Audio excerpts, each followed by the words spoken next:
हाँ जी, आदाब, सत श्री अकाल, नमस्कार सभी बच्चों को का प्यार भरा स्वागत।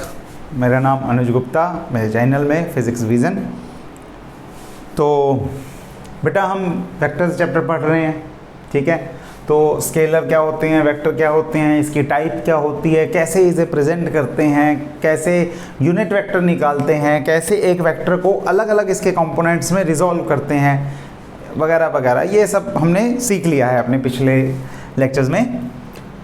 आज का जो लेक्चर है one of the most important parts में से है इस चैप्टर में, ठीक है। और बहुत ही ध्यान से, बहुत ही शांति से आपको ये वेक्टर समझने वाला चैप्टर है, ये टॉपिक समझने वाला है। तो टॉपिक का नाम क्या है? रिजल्टेंट। आपको क्या निकालना है? रिजल्टेंट वेक्टर निकालना है, ठीक है। वेक्टर अलजेब्रा की हमने शुरू में बात की थी और अब वेक्टर अलजेब्रा का एक हिस्सा है ये, जिसमें हम क्या सीखेंगे? हम सीखेंगे एडिशन ऑफ वेक्टर्स। मैं यहीं पे लिख देता हूँ, एडिशन या सब्ट्रैक्शन भी बोल सकते हैं। सब्ट्रैक्शन कोई अलग ऑपरेशन नहीं है, वो एडिशन का ही पार्ट है। तो एडिशन ऑफ वेक्टर्स हमने सीखना है, ठीक है। एडिशन ऑफ वेक्टर्स का मतलब, अगर मेरे पास कोई ए वेक्टर है और लेट्स से कोई बी वेक्टर भी है, यहाँ पे बना लेता हूँ मैं, और मेरे को चाहिए कि जो इन दोनों वेक्टर्स का क्यूमुलेटिव रिजल्ट है, वही जो इन दोनों का मिला के इफेक्ट है, वही रिजल्ट क्या हो, मुझे एक सिंगल वेक्टर से मिल जाए। उसे मैं आर का नाम दे दूंगा, लेट्स से कोई आर वेक्टर। तो ये आर वेक्टर मुझे अब निकालना है, which is equal to vector A plus vector B. अगर आप 5, 10, 15, 20, 50 वेक्टर्स लेना चाहते हैं, ले सकते हैं, कोई दिक्कत वाली बात नहीं है। आप फिर वहाँ पे plus C plus D plus E लगाते रहिएगा, ठीक है। ओवरऑल कंक्लूजन, ओवरऑल पॉइंट वही है कि उन सभी का सम, उन सभी को मिला के जो होना है वो एक अकेला वेक्टर कर दे, तब हम इसे बोलेंगे that this is the resultant of all the vectors, ठीक है। हो गया। तो चलो इस पे अब कैसे काम करना है वो सीखते हैं। तो इसमें हमारे पास पहले एक रूल है, triangle law of vector addition. Triangle law of vector addition बड़ा सिंपल सा रूल है। अगर दो वेक्टर्स का एडिशन निकालना है तो ये रूल एप्लीकेबल है, ठीक है। क्या बोलता है? हाथी का खंडाला क्या बोलता है ये लॉ? ये लॉ बोलता है कि ए वेक्टर अगर ऐसे रख दिया हमने, बी वेक्टर जो भी है, जहां पे भी है, जिस तरह से भी है, उसे क्या करो, उसे इसके हेड पे ले आओ। तो यहां से बी वेक्टर की टेल शुरू करो और उसे बना दो, ठीक है। तो ये वेक्टर यहां पे आ गया। अब दो वेक्टर्स हो गए, एक ए हो गया, एक बी हो गया। हमें क्या निकालना है? इनका रिजल्टेंट। तो ट्रायंगल लॉ के हिसाब से if two vectors are represented by two sides of a triangle, इसे देखो, ये साइड्स ऑफ अ ट्रायंगल है, ठीक है, इन मैग्नीट्यूड एंड डायरेक्शन। तो अगर टू वेक्टर्स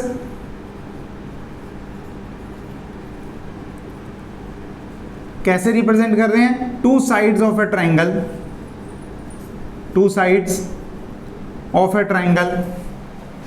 और स्पेशल चीज क्या है? Taken in same order, taken in same order. Same order का मतलब जहां से एक खत्म हुआ वहां से दूसरा चालू हुआ। मतलब जहां से ये इसका टेल ए वेक्टर का, ये ए वेक्टर का हेड, तो जहां से ए वेक्टर का हेड मतलब जहां से ए वेक्टर खत्म हो रहा है, वहां पे बी वेक्टर की टेल मतलब वहां से बी वेक्टर शुरू हो रहा है। तो इसे हम बोलेंगे same order. If two vectors are represented by magnitude and direction taken as the two sides of a triangle taken in same order, तो रिजल्टेंट क्या होगा? रिजल्टेंट होगा third side of the triangle. बंद कर दो इसे, यहां पे बंद कर दो, ठीक है। और third side of the triangle taken इन, अगर आपने एरो का ध्यान दिया तो मैंने यहां पे एरो कैसे बनाए, इसका एरो यहां से हुआ, इसका एरो मतलब यहां पे हुआ, इसका एरो वहीं पे खत्म हुआ है, जहां पे बी का एरो खत्म हुआ है, हेड है, वहीं पे आर का हेड है, और जहां पे ए का टेल है वहीं पे आर का टेल है। It means resultant is the third side taken in opposite order, तो उसे आप बोलोगे, third side of the triangle को आप बोलोगे कि ये भाई रिजल्टेंट है दो वेक्टर्स का, रिजल्टेंट ये है, ठीक है। एक बार फिर से समझते हैं, इस बार इसे नाम देंगे पॉलीगॉन लॉ।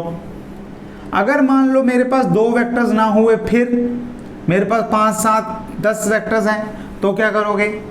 तो फिर उन वेक्टर्स को उसी साइड से लगाओ,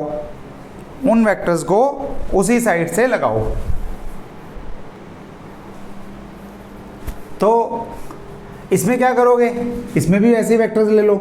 मान लो ये ए वेक्टर है, जहां से ये खत्म हुआ वहां से अगला शुरू कर दो, वो बी वेक्टर हो गया। जहां वो खत्म हुआ वहां से अगला शुरू कर दो, वो सी वेक्टर हो गया। जहां वो खत्म वहां से अगला शुरू, वो डी वेक्टर हो गया। नेक्स्ट ई वेक्टर हो गया। सो आपने क्या करना है, सभी वेक्टर्स को as a sides of a polygon ले लेना है, as a sides of a polygon, right, taken in same order.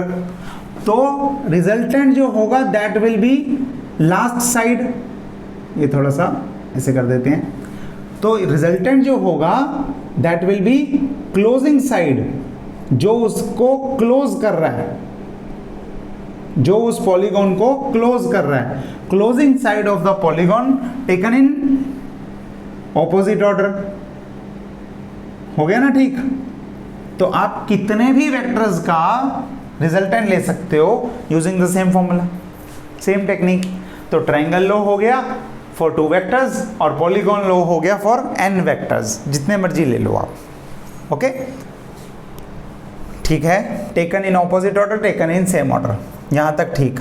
लेकिन अगर इसमें आप कहते हो कि नहीं जी हमें तो सेम ऑर्डर नहीं लेना, मैं क्यों सेकंड वेक्टर की टेल को फर्स्ट वेक्टर के हेड से मिलाऊं? मैं तो ऐसा नहीं करने वाला। मैं तो ऐसा करूंगा कि यहाँ से पहला वेक्टर है तो मैं यहाँ पे दूसरा वेक्टर लेके जाऊंगा, बी वेक्टर यहाँ पे लेके जाऊंगा, such that these two vectors acts as the adjacent sides of में क्या, आप इसके पैरेलल एक वेक्टर ले लो, पहले ए के पैरेलल एक वेक्टर ले लो और एक बी के वेक्टर पैरेलल ले लो, इक्वल वेक्टर्स, डेफिनेशन आपको याद होगी, ठीक है। तो ये भी है तो ये भी बी है, सेम मैग्नीट्यूड सेम डायरेक्शन, ये ए है तो ये भी ए है, सेम मैग्नीट्यूड सेम डायरेक्शन। तो देखो अब ये हो गया ना ए और be taken in same order. तो ये जो डायगोनल होगा पैरेललोग्राम का, जो डायगोनल होगा पैरेललोग्राम का, this will give you the resultant. तो इसे हम बोलते हैं पैरेललोग्राम लॉ।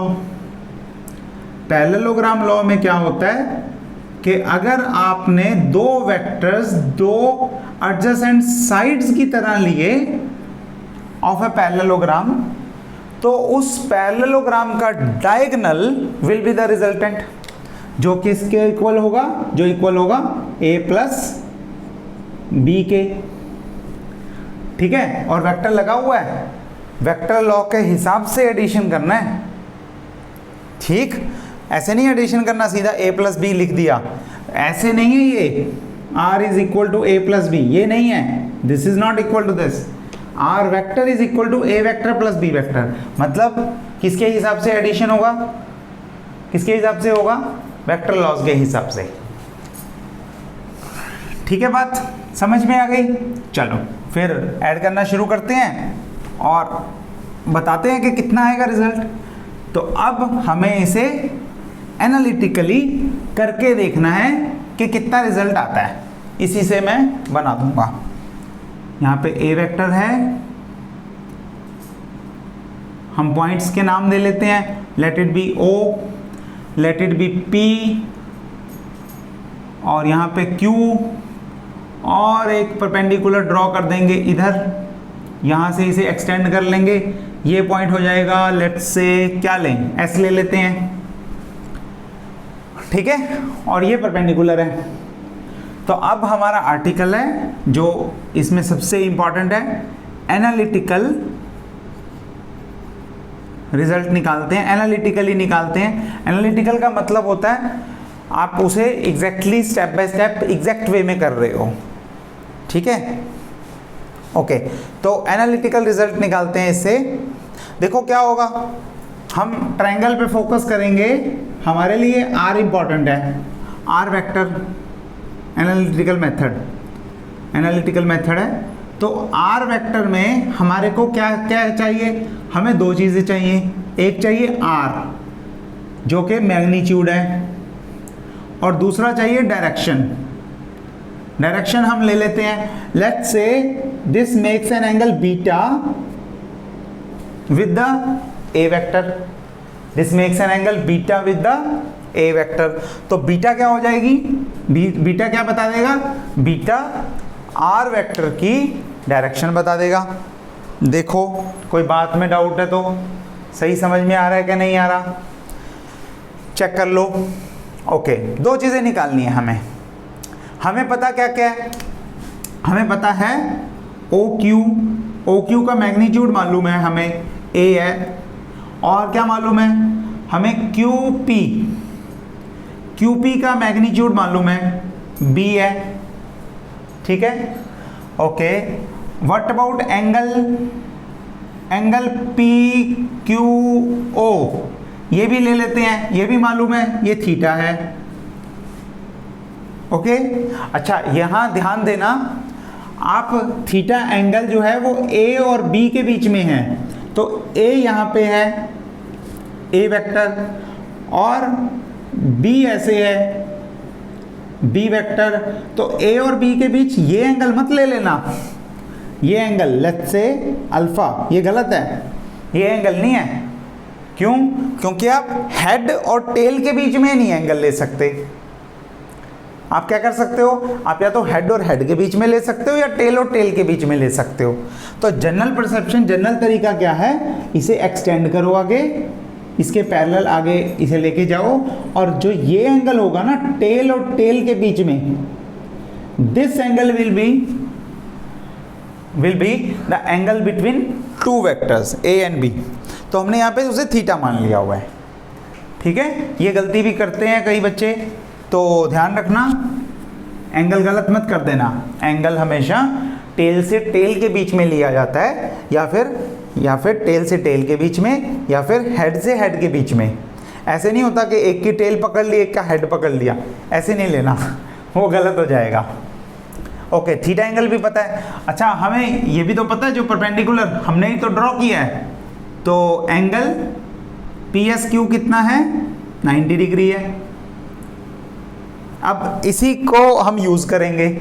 आप पिछले लेक्चर से भी देख सकते हो कि हम अगर इस बी वेक्टर को रिजॉल्व करें यहाँ पे, तो ये कंपोनेंट कितना होगा, बी कॉस थीटा, और इसका परपेंडिकुलर कंपोनेंट कितना होगा, बी साइन थीटा। ऐसे भी कर सकते हो। दूसरे तरीके से अगर मैं बताऊं तो फिर से कर लो, क्या दिक्कत है, एक बार और हो जाएगा। तो इन ट्रायंगल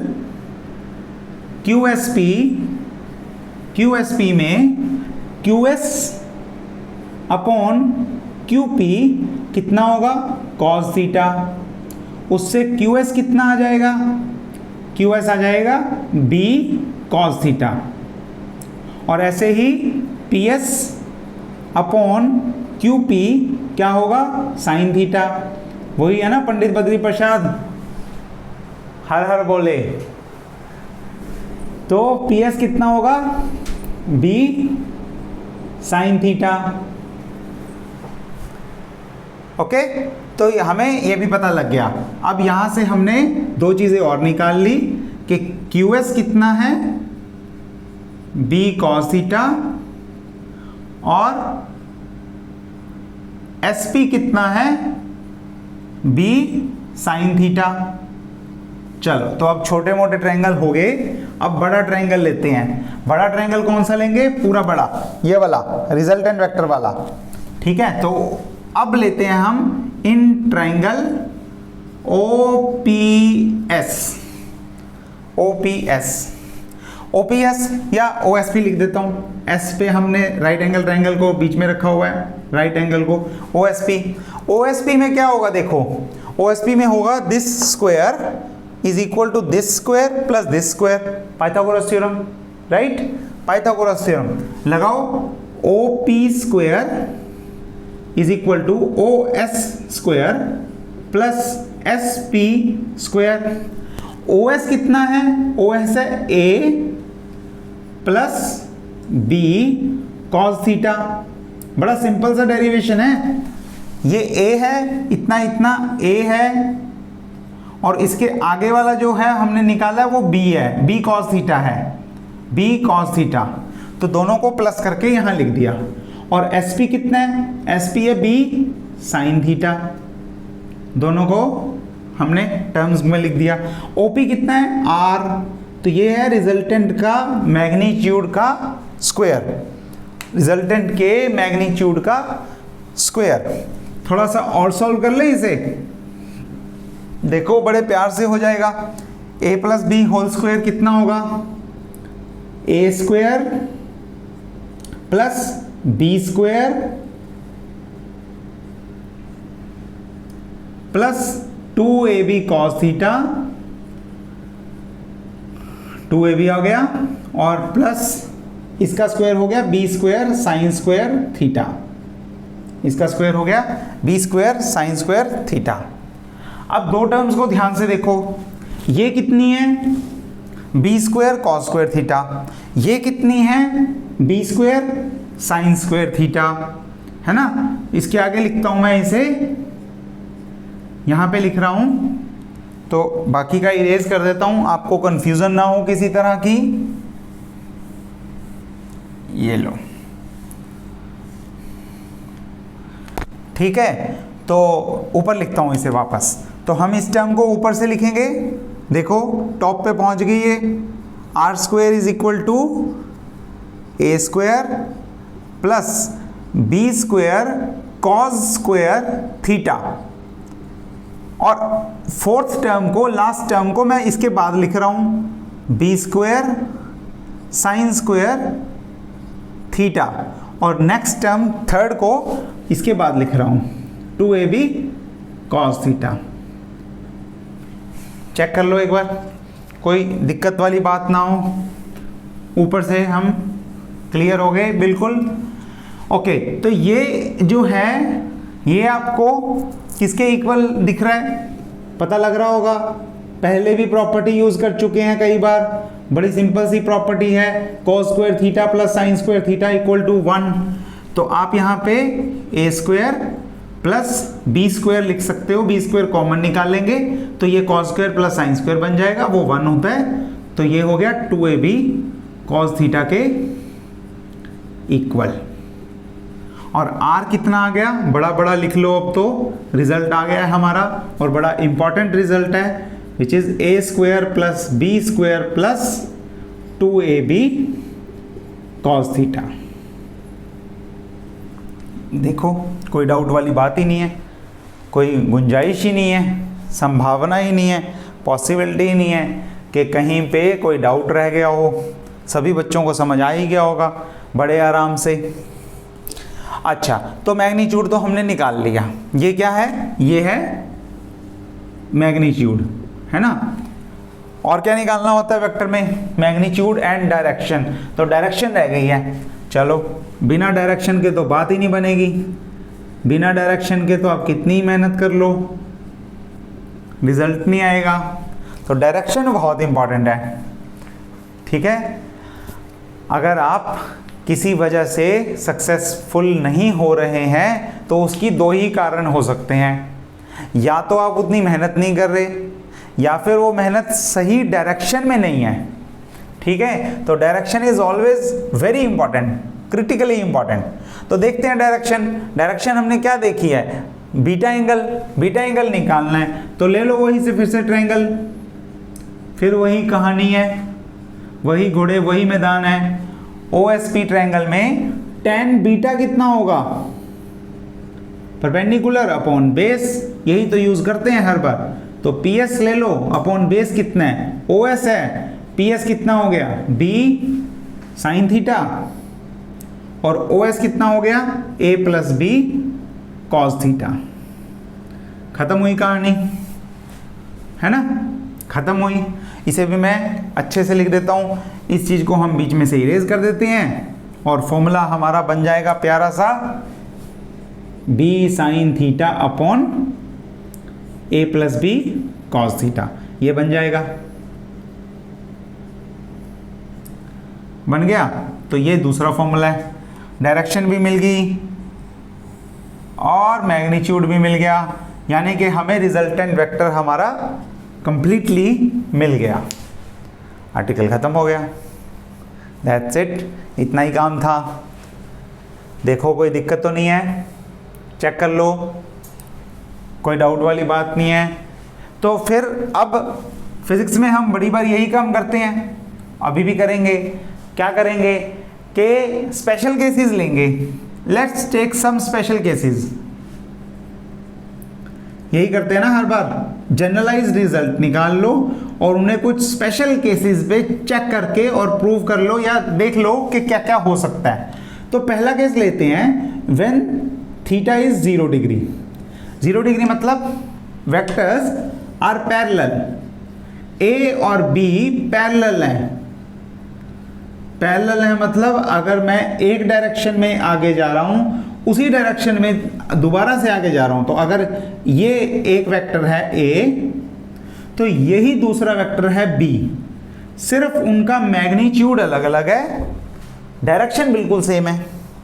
तो क्या लगता है अगर मैं बोलूं कि मैं 3 मीटर टूवर्ड्स ईस्ट गया, फिर 4 मीटर टूवर्ड्स ईस्ट फिर से गया, तो टोटल कितना गया, ईस्ट में ही गया ना, टोटल आप प्लस कर दो, करके देखते हैं। यहां देखो फॉर्मूला, यहां फॉर्मूले में क्या होगा, a square plus B square plus 2ab cos 0।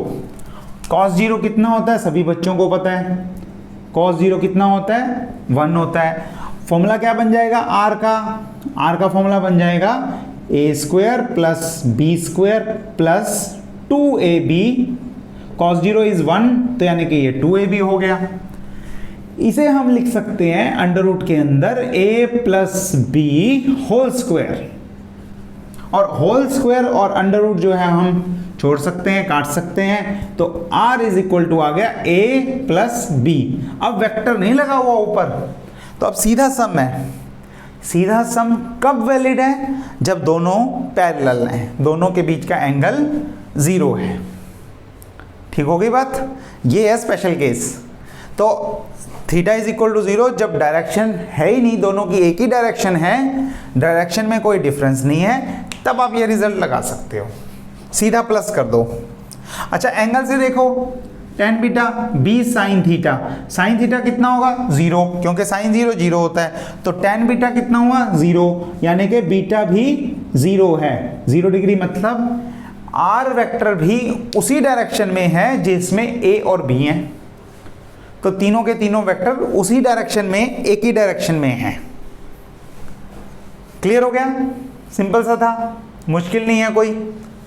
अच्छा और क्या केस लें, और 2-3 केस, 2 केस और ले लेते हैं, इरेज कर दूं इसे, तो इसी तरफ लिखूंगा मैं, डायग्राम को भी इरेज कर देते हैं थोड़ा सा।